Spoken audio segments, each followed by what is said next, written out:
가장 안타까운 일 중에 하나는 복음은 있는데 복음의 부재의 시대에 살고 있습니다.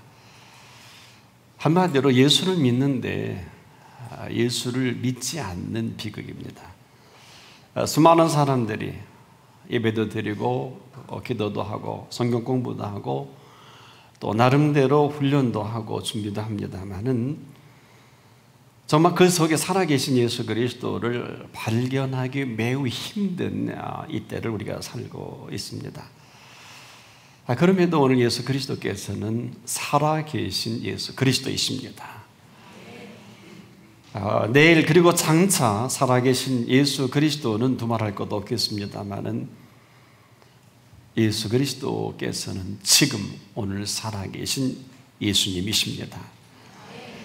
도대체 왜 살아계신 예수님이지 다른 예수님이 어디 있겠냐 이렇게 물을 수 있겠습니다만은 그리스도인들의 살아가는 삶을 보면 만만치가 않습니다. 정말 저 가운데 예수님이 살아계신 것이 맞을까? 무슨 문제를 제기하고자 이 말씀을 드리는 것은 아니에요. 그리스도인의 생활이 왜 저러냐 이런 얘기는 전혀 아닙니다. 열심히 일을 하고 열심히 뭔가 하긴 하는데 기쁨도 없고요. 감격도 없고요. 더 심각한 것은 감사가 없어요. 대단한 일을 하는 사람은 참 많은데 저는 때로 의문을 합니다. 정말 저 일이 대단한 일일까? 저거 저렇게 해서 하나님이 정말 기뻐하실까라는 의문도 들을 때가 있습니다. 그런데 오늘 살아가는 우리가 얼마나 이 현실이 팍팍한지 지금 이 현실의 스트레스 때문에 정신질환자만도 전 세계에 4억 명이 넘습니다. 우리나라는 이 살아가는 스트레스 때문에 정신질환성 있는 사람이 70%가 넘습니다. 그리고 한국만 하루 40여 명이 자살을 합니다. 견디다 못해서. 이 정도가 되면 어제 보도를 보니까 한 달 사이에 홍콩에서는 홍콩 독감으로 106명이 사망했다고 보도를 하더라고요. 올 한 해 아마 600명은 좋게 넘게 사망을 했을 것인데 우리는 이상한 메르스 하나 때문에 전체 정치, 경제, 문화, 사회가 마비가 되는 이 현상을 보기도 했습니다. 산다는 것이 이렇게 심각합니다. 쉽진 않습니다. 그런데 왜 이런 현상이 끊임없이 일어날까요? 한마디로 말해서 우리는 지금도 살지만 살 줄을 모른다 이렇게 얘기해도 지나친 표현은 아닐 것입니다. 살 줄 안다는 게 뭘까요? 여러분 살아가면서 스트레스 받지 않는 일이 어디 있겠으며 힘들지 않는 일이 어디 있을까요? 그런데 정말 우리가 스트레스를 받고 힘들고 어려운 것은 사는 게 힘든 게 아니라 뭔가 자꾸 해야 하는 것 때문에 이 한 가지가 그렇게 우리를 끊임없이 붙들고 놓지 않는 거예요. 공부해야죠. 일해야죠. 사람 만나야죠. 기획을 해야죠. 어느 분야인들 여기서 자유로울 분 어디 있을까? 일하는 사람 치고. 그래서 눈 뜨자마자 일을 기획하고 움직이고 구성하고 계속 일합니다. 여러분 이게 얼마나 귀하고 좋은 일일까요?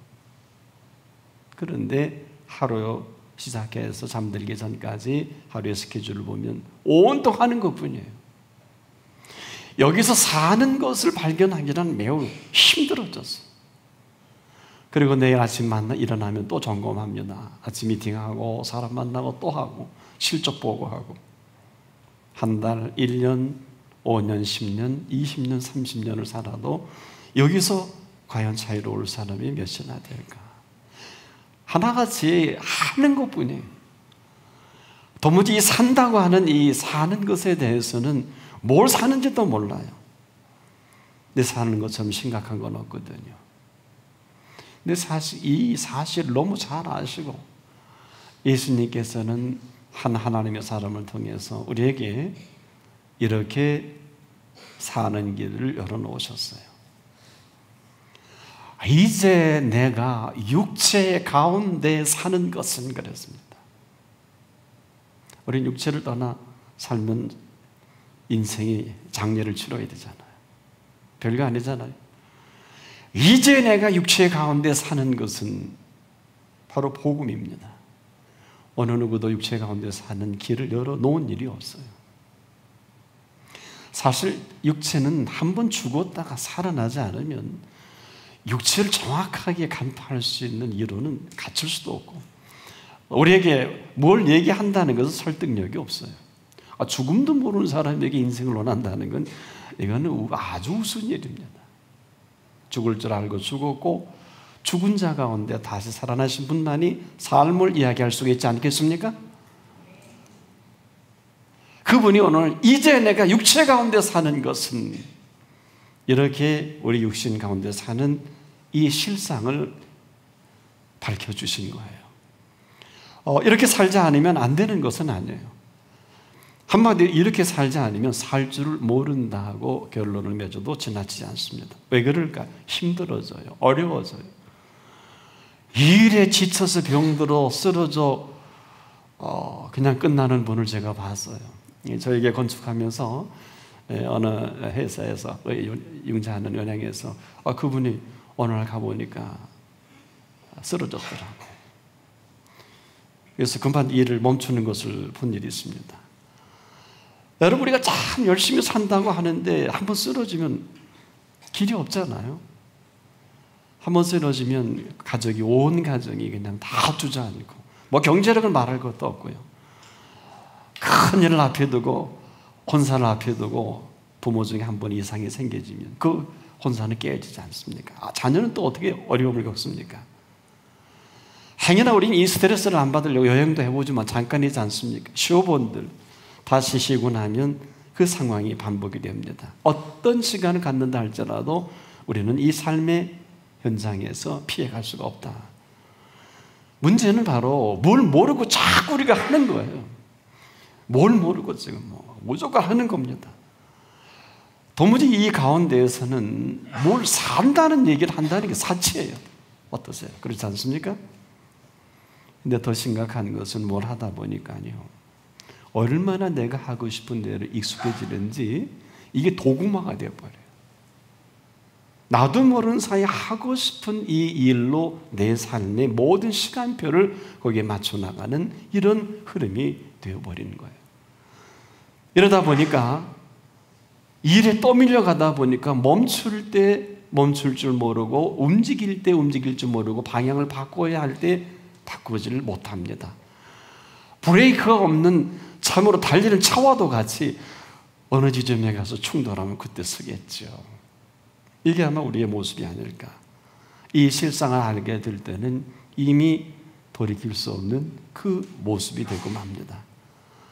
그러나 지금 이로 인해 지금 내가 힘들어하고 내가 어려워하는, 그리고 지쳐하고 탈진해하는, 그러나 아무도 여기 일을 제기하는 사람은 없습니다. 인생이 다 그런 거 아니냐? 아무도 할 말이 없어요. 사실은 그런 게 아닙니다. 인생은 무엇을 하기 위해서 태어난 것은 아니에요. 잘해봤자 바벨탑이에요. 열심히 하는데 여러분 스스로 내가 이만하면 내가 이룰 것을 이뤘다고 하시는 분 전 만나본 일이 없습니다. 너무 힘들어요. 이룬 것은 분명한데 흡족하지 않아요. 이룬다 할지라도 아무도 그 실상을 말해주지 않습니다. 하다가 인생의 마감되어도 박수를 칩니다. 그리고 조사를 할 때 장례식에서 대단히 화려하게, 죽은 다음에 조사는 무슨 의미가 있어요? 그 많은 세월, 그 많은 기회를 다 뒤로 하고 그만 내가 하고 싶은 대로 내 생을 마감하는. 얼마 전에 우리 성도님 장례식장을 가보니까 한국의 유명한 국악인이요, 아주 유명한 분입니다. 뇌출혈로 그만 운명하셔서 같은 장례식장에 있더라고요. 깜짝 놀랐어요. 저희 교회 그 전문 분야에 있는 우리 교수님 한 분이 얘기해 보니까 너무 잘한다는 거예요. 그분 얼마 전에도 텔레비전에 강의도 하고 그랬는데 그만 그렇게 됐다고. 인생이 그런 거 아닌가요? 산다는 게 뭘까요? 산다는 것은요, 우리 삶을 허락하신 그분께 조심스럽게 여쭤봐야 합니다. 산다는 것은 뭘 하는 것은 아니에요. 예수님은 무엇을 하는 일에 대해서 말씀해 주신 일은 극히 인색합니다. 제자들을 불러서도요, 모든 인류를 향한 지상 전도나 사역은 부사적 용법을 썼어요. 마가복음 3장 14절 15절 이하에 보게 되면 이 부분이 확실하게 이 12를 부르셨으니 첫 번째 저들과 함께 있게 하시려고 12를 부르셨다 그랬어요. 그리고 나서 그 다음에 부사적 용법으로 전도도 하며 귀신을 내어 쫓는 권세도 있게 하려 함이라. 우리는 지금 지상 땅끝까지를 증인되어야 하는 것이 지상 명령인 것은 틀림없지만은 본래 예수님은 그보다 먼저 제자들을 부르셔서 예수 그리스도와 함께하는 인생이 어떤 인생인가를 친히 살아 보여주셨습니다. 이 삶의 확증을 가지고 전하든지 안 전하든지 그 몫은 제자들의 몫이죠. 사실은 그 제자들을 구원하시려고 이 땅에 오신 예수님 아니십니까? 이 제자들을 구원하시려고 십자가에 달리신 예수님 아니십니까? 그렇다면 오늘도 우리는 냉정히 이 사건 속에 물어보자고요. 내게서 예수님은 어떤 분이신가? 그저 일하고 써먹으려고 부르신 걸까? 혹 그럴 수도 있겠습니다만 순서가 잘못됐어요. 저도 부모입니다. 해외 어느 부모가 정상적인 부모는 자녀를 써먹으려고 키우진 않습니다. 자녀를 써먹으려고 사랑해 주진 않습니다. 정상적인 부모를 말합니다. 비정상인 부모는 써먹으려고 키우는 것도 있습니다. 가문을 빛내려고. 아주 비정상인 부모예요. 정상적인 부모는 사랑을 쏟다 그 못다 쏟은 사랑의 한을 품고 이 세상을 떠납니다. 얘야 내 것은 다 내 것이 아니겠느냐. 탕자의 두 번째 큰아들 탕자를 향한 아버지의 마음을 평생 읽어내려가지 못한 아버지 집에 있는 큰아들이에요. 나간 아들은 말할 것도 없고요. 완전 탕자. 이건 집에 있는 탕자는 여전히 탕자예요. 아버지 마음도 헤아리지 못하는 그 한 생애가 종살이 할 수밖에 없고요. 아버지 집에 있는 아버지와 자녀와의 특권은 온데간데 없어요. 누리든 안 누리든 것은 자녀의 몫입니다. 그러나 아버지는 얘야 내 것은 다 내 것이 아니겠느냐. 아끼든 무엇을 하든 아들 몫이죠. 아니 염소가 먹고 싶으면 잡아먹으면 큰 보상해야 되나요? 살찐 송아지 그 이상한 아들이 탕자 노릇하고 와서 잡으시는데 살찐 송아지 10마리 잡아먹는다고 아버지가 뭐라 그럴까요? 생각해 보세요. 이성적으로 곡해입니다. 오해입니다. 살 줄을 모르니 해야 한다고 합니다. 과연 예수님이 그러시려고 우리를 부르신 걸까? 어느 목사를 목사로 써먹으려고 하나님이 부르신 걸까? 그럴 수도 있을 거예요. 여기가 지옥이면 지옥밖에 갈 게 없고 이것이 천국이면 천국밖에 갈 곳이 없구나. 무엇을 한다는 것은 율법이요 주신 은혜를 기뻐하는 것은 은혜로다. 은혜가 은혜되니 몸이 닳도록 쓰임을 받아도 은혜로다. 공로는 사라지고 어마어마한 헌신과 일을 한다 할지라도 차라리 내가 타라 없어지기를 원하는 소원을 주십니다. 역시 지금도 나를 위하여 나를 사랑하사 나를 위하여 자기 몸을 버리신 그 아들 예수 그리스도를 믿는 믿음으로 멈추는 게 아니라 따라해 봅시다. 믿음 안에서 사는 것이라. 뭘 하는 게 아니에요. 참된 일을 하는 사람은 제대로 살아야 합니다. 사는 게 일이요, 사는 게 하나님의 뜻을 이루는 것이요, 사는 것이 하나님의 영광을 돌려드리는 것입니다. 사세요. 정말 아름답고 기쁘게 사세요. 이런 사람의 지혜를 이 세상에 감당할 수가 없습니다. 이 사람에게는 그 눈을 열어 보게 하시는 세계가 있습니다. 이 사람에게는 끊임없이 들려주는 메시지가 있습니다. 오늘도 하나님은 살아계신 하나님이십니다. 오늘도 그 하나님께서는 우리가 뭘 하기를 원하시는 것이 아니라 하나님과 함께 살아가기를 소망하십니다. 이것만이 하나님의 소망이요 우리에게 주신 소원은 너희 안에 행하시는 이는 하나님이시니 자기가 기뻐하시는 뜻을 따라 너희로 소원을 두고 행하게 하실 것뿐입니다. 아직도 내가 해야만 한다면 곧 피곤해질 거예요. 곧 안 된다는 것으로 메시지가 올 겁니다. 안 되지요. 저도 그랬고요. 앞으로도 저는 그럴 줄 압니다. 한 번도 하나님의 뜻이 제대로 이루어지는 것이 없는데 한 번도 제대로 이루어지지 없는 그곳에 역설적으로 하나님의 뜻은 완벽하게 이루어져 가고 있더라고요. 말로만 내가 산 것이 아니라고 하지는 못할 것입니다. 우리 누구나 다 이 말씀을 잘합니다. 내가 사는 게 아니라 주님과 함께 산다고. 그러나 이 사실이 허구인 것을 내가 압니다. 누구나 다 복음은 있습니다만 내용은 없습니다. 누구나 다 예수님의 소문은 들었습니다만 예수가 계시질 않습니다. 그리고 그 뜻대로 살아야 되는 것도 모르진 않아요. 그러나 분명한 사실은 너무 현실이 곤고하다는 거예요. 너무 어렵고 이해할 수가 없고 짜증이 나고 사회 정서는 불안하게 이를 데 없고 소위 교회 지도자들이나 교회 성도들은 어디를 봐도 정말 우리 마음에 드는 구석은 한 곳도 없어요. 어떻게 하면 좋을까요? 정말 짜증 아닌 정말 기대할 것이 없는 오늘의 현실입니다. 아닐까요? 그러나 하나 물어보자고요. 그 현실인데 그게 우리와 무슨 관계가 있을까요? 예수님이 오셨을 때는 이보다 더 했어요. 오늘 예수님이 아마 우리에게 가장 힘들어 하시는 부분이 이 부분일 거예요. 왜?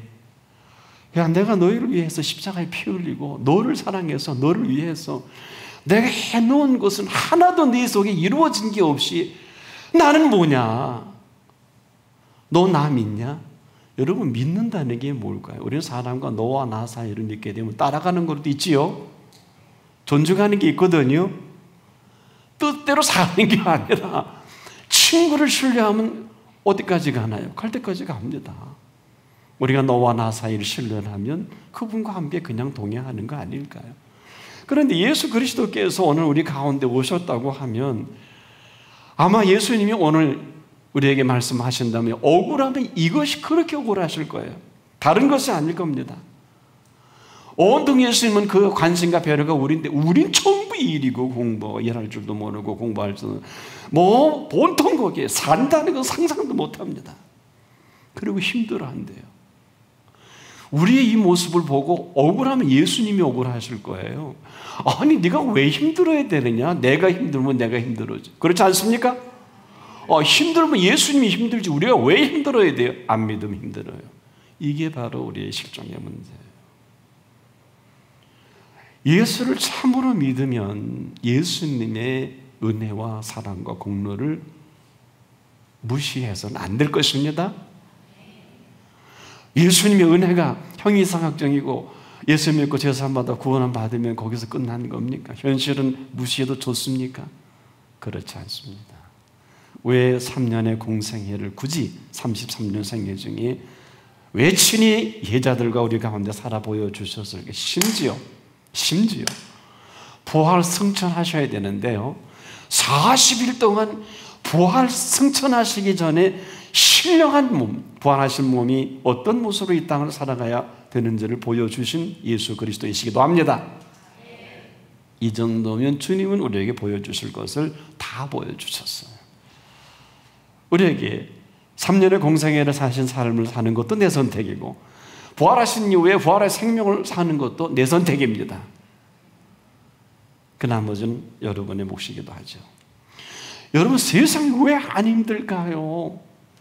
힘은 듭니다만은 힘 들은다 할지라도 힘 주시면 힘들지 않습니다. 아무리 어려운 문제라도 풀 수 있는 사람에게는 어렵지 않습니다. 힘 없으니 힘들다는 것은 당연한 얘기입니다. 살기가 팍팍합니다. 살 줄 아는 사람에게는 삶이 그렇게 행복할 수 없어요. 여러분 살 줄 아는 사람은요 눈만 떠도 오 참 아름다워라. 주님의 세계는 이 표현을 조심스럽게 기억하십시오. 그 이전은 내가 사는 세계입니다. 세상의 정사와 권세와 이 어둠의 세상 주관자들과 하늘의 악한 영들이 꽉 참 세상에 만만하지 않아요. 특히 자녀를 위해서 기도 많이 하시길 바랍니다. 이들이 뭘 알아요? 아무것도 몰라요. 그저 꼬임에 넘어가는 거예요. 부모 책임이에요. 학교에서 어느 지도자 책임져 주질 않아요. 참 아름다워라 주님의 세계라 그랬지 우리가 보는 세계라고 하질 않았어요. 참 아름다워라 하는 것은 이 아름답게 지으신 세계를 말합니다. 이것은 현실을 무시하고 천부당 만부당이에요. 우리가 지혜가 없지 않습니까? 시시도 짧지 않습니까? 건강에 받쳐주질 않지 않습니까? 모든 삶 전체가 무엇을 먹을까 마실까 입을까 해서 자유로울 수 있는 분이 몇 분이나 될까요? 여러분 돈이 많다고요 먹고 마시고 입는 것을 걱정하지 않는 게 아니에요. 한국의 최고 돈을 많이 가지신 분도 아직도 누워 계시면서 못 잡수고 계시더라고요. 비아냥거리는 것은 절대 아닙니다. 마시지도 제대로 못 하시더라고요. 그게 다예요. 이보다 더 좋은 교과서가 어디 있을까요? 그 많은 물질이 전혀 무용지물이 되는 이 때가 오지 않으리라고 또 이렇게 살지 말라는 메시지가 있을까요? 혹시 몸이 아파 보신 분 계십니까? 병원에 입원해 보신 분 계십니까? 짧기의 망정이지 그게 길어져 보십시오. 암이라는 게 왜 무섭습니까? 고통과 함께 정상적인 기능이 마비가 되는 거예요. 마음대로 움직이지 못합니다. 식사도 마시는 것도 아픈 주제에 뭘 입고 다녀요. 다 귀찮지요. 별게 아닌 게 아니라 대단한 진리입니다. 참 아름다워라 주님의 세계가 우리 앞에 있습니다. 아직도 모르시겠나요? 이 찬양은 하나님의 자녀라면 당당히 주님 나라 들어갈 때까지 이 찬양을 부르다가 생을 마감해도 주님이 야단치지 않아요. 왜? 성서적으로만 얘기할게요. 무엇을 먹을까 입을까 마실까 이 모든 것이 너에게 있어야 할 줄을 아시느니라. 그래서 그렇게 살았다고 나는 할 거예요. 여러분은 안 하실래요? 저는 주님이 뭐라 그러시는 주님 그러셨잖아요. 무엇을 먹을까 마실까 이 염려하지 말라고 하셨지 않습니까? 이는 다 이방인들이 구하는 거라고요. 제가 이 말씀을 드린 이유가 있어요. 사랑하는 여러분, 왜 주님의 마음을 모르십니까? 누가 참 아름다워라 주님의 세계는 이 노래를 부를 수 있을까요? 뜻을 알면 찬양이겠지만 모르면 노래입니다. 노래라도 불러야 되지 않을까요? 어떻습니까? 분명히 같은 시간 같은 공간 안에 있다 할지라도 보세요. 콩을 먹는 비둘기가요 썩은 고기를 죽은 고기를 먹는 독수리를 부러워하지 않지 않습니까? 푸른 초장에서 불을 뜯는 양떼들이요 피 흘리는 고기를 좋아하는 사자를 부러워하지 않는다고요. 왜 그럴까요? 사는 세계가 다르고 먹는 양식이 다르습니다. 참 아름다워라 주님의 세계는 없다고요? 그럼 힘드시죠. 어렵다고요? 그러니까 인생이 어려우시지요. 문제가 있으시다고요? 그런 문제가 있는 게 당연하죠. 그래서 복음은 있는데 복음이 없어요. 복음은 들려오지만 듣는 이가 없고요. 오늘도 살아계셔서 십자가에 피 흘리고 죽으신 예수님이 우리 앞에 함께 하시는데 아무도 이분과 함께 할 준비가 되어있지 못했다. 이것이 틀린 얘기는 아닐 거예요. 오늘 예수님이 너무 억울해하세요. 도대체 내가 죽기까지 다 쏟아부어 치른 값이 너에게는 무용지물이구나. 이것은 물량을 얘기하는 게 아니에요. 이것은 뭐가 잘 돼야 되는 게 아니에요. 유명해져야 되는 게 아니에요. 응답을 받아야 되는 게 아니에요. 예수님과 함께하는 자체가 응답입니다. 예수님과 함께 살아가는 게 우리의 전부입니다. 그래서요 예수님과 함께하는 사람은 살려주세요 할 필요가 없어요. 함께 못하니까 그분께 살려주세요 그래야 되겠죠. 그러면 예수님과 함께하는 사람은 살려주세요 대신 뭐라고 그래야 될까? 예수님과 함께하는 사람은요 주님 지금까지 살게 해주셔서 너무 고맙습니다. 여한이 없습니다. 주여 내 생명을 받으시옵소서. 그러지 않아요? 근데 왜 이렇게 못 사세요? 못 사는 게 아니라 살지 않고 있다는 게 맞을런지 몰라요. 이러니까 예수님만 억울한 거예요. 아니 해주신 게 있는데 이 자체도 거부하면 삶이 얼마나 힘들고 잘하는 게 뭐예요? 지금도 일하는 거예요. 할 줄도 모르는 일 줄창 따라다니는 거예요. 그런 열정 가지고 예수님 따라다녀 보세요. 천년을 이룰 거 오늘 하루에 이루시죠. 오늘 정말 내 생애가 마감돼도 예수님과 함께하는 사람은요 축제입니다. 존 웨슬리가 그의 생애 마지막 시간에 뭐라 그래요? 내 생에 가장 좋은 것은 하나님이 나와 함께 하심이라. 그는 더 살려고 하지도 않았고요. 살려달라고 하지 않았어요. 살게 하시는 대로 그 생을 마감하는 피어리어드를 아름답게 찍은 것뿐입니다. 지금도 마찬가지예요. 그렇게 그 날을 기다릴 필요 없어요. 오늘 주님이 우리를 마감해도 할렐루야해야 합니다. 축제여야 합니다. 참 아름다워라. 주님의 세계는 저 솔로몬의 옷보다 더 고운 백합화. 주 찬송하는 듯 저 맑은 새소리 내 아버지의 지으신 그 솜씨 깊도다. 지금도 우리를 사랑해 주시고 계십니다. 나를 위하여 나를 사랑하사 자기 몸을 얻으신 하나님의 아들을 믿는 믿음 안에서만이 오늘을 살아가게 하실 것입니다. 더는 한다고 하지 마십시오. 차라리 예수님과 함께 사십시오.